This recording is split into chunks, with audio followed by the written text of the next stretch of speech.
one of the things that you can do inside of Google Data Studio is upload data from your computer as well. So to do that, you can see that I have a report opened up already. I'm going to go around over here and click on Add Data. And over here, you have data adding options. So over here on the search, you can go around and type in file upload. If you see it here, that's fine. But if you don't see it, then you can simply type in upload. Then what happens is that it'll filter that particular option out right here.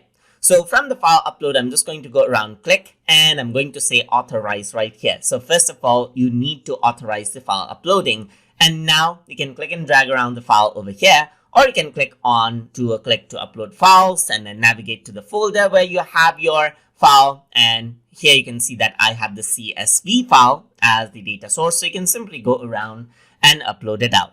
Once you upload it, it'll process out the data and then see what's there in the file. And then what happens is that you can go around and create out a new data set out of it. So here you can see that it says processing right here, just like this. And now it is uploaded, as you can see, just like this. So you can create a new data set over here as well and add in more data if you want to. But I'm just going to go around right here and just go around and click on add right here.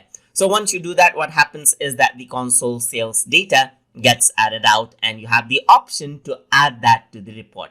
And there you go. The data that you uploaded is right over here. And that is how you can upload out data from your computer inside of Google Data Studio. So hope you guys learned something as always. And as always, please like, comment, share, and subscribe.